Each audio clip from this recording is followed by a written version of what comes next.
السلام عليكم شيخ وانكو سلامي سلام كدي waxaan ku weydiinaya diinta islaamku maxay ka qabtaa waxa loo yaqaan family planning alxamdulillah family planning waxaan u aqaanaa laba nooc ilmaha la kala fogeeyo iyo ilmaha tare inta la markay gaadhaan la joojiyo haday tahay ilmaha kala durkinto waxa su'aashu u noqonaysaa maxaa sababaya hadduu ka yimid wax sabab oo la taaban karo dan iyo maslaxaana dhibaato ma laha hadduu ka yimid isku dayga dadku ay isku dayayaan in ilmaha la kala fogeeyo ama haweento aynan uur qaadin haddii ay ka timid caqiida faasid ahna de waxa faasidka uu ku salaysan yahay de wixii faasid ah wax faasid oo xun buu dhalaa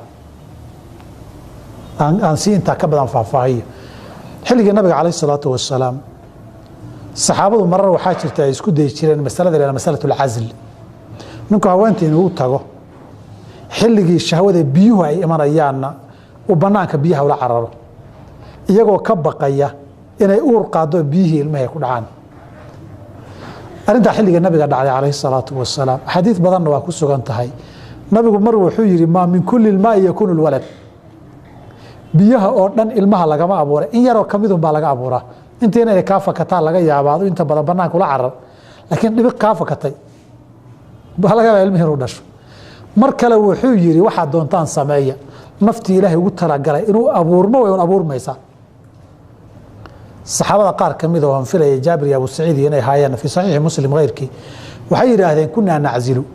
wal qur'aanu yanzil walaw kana mimma yunha anhu lanahana anhu al qur'an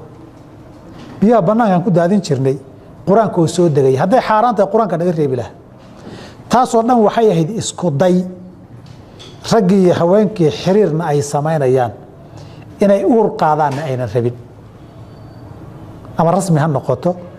riwaayadka qaarkood waxay ku cileynayaan xilliga qaswi iyo jihaad iyo duulaan baa lagu jiray xilliga sabaaya iyo adooma ay ahaayeen inay uur u qaadaan maynan rabin duulaankii iyo qaswi dad ku jirana haweentii walaac haday uur qaaday walacday wax dhib badan weeye haday hadaba sababuhu yihiin meel cidla la joogay ilmihiin ay kala koraan baan u baahanahay qaraabo iyo daris iyo wax ilma lagu aamino male ilmihii baa isa saar noqday hooyadii baa yar tabar beeshay uu ku soo degdegay marka ma wada xamili karto hooyadii caafimaadkeeda asbaaba saas oo kaleeto oo mantiqo sharciga oo galiyo xaajaad iyo daruuraada haday ku salaysan tahay dhibaato ma leh xilliga nabiga dhici jirtay sallallahu alayhi wasallam haday aqoonta faasida ku salaysan tahay risq xageed uga keeni intaas oo ilmood maadaa beeli kara haday mas'aladu tahayna watii quraanku reebay bay soo galaysaa iyo sunnaduba quraankuna wuxuu ku tilmaamay walaa taqtulu awlaadakum khashyata imlaaqin faqri ka cabsiga iyo beel xageed ka keenta gaaladii baa laga reebay risqana ilaahay baa hayo waana aqeeda xumo qof walba risq ilaahay qoray buu wataa ilmaha isagoo dhalan barab risqiisu qora hal dayac macnaheedu maaha laakiin risq ilaahay haye ilma in loo dagaalamo sax ma maadaama nabigu amray tazawwajul waduda alwaluda fa inni mukathirun bikum yawm alqiyamah min labaadna nabiga alayhi salatu wassalam ilmaha laga ilaalinaya ama yarida lagu soo tuurayana ذاك الوأد الخفي ilmihi nolosha carabtu ku xayaabi jirtay isagoo nool oo muuqda aasi jirtay tiyo qarsoon oo dadban way waa nooc ka reebitaan iyo dhiirigelin arinta in aan la sameeynin ah sadarteed haday family planning ku salaysan tahay aqeeda faasidana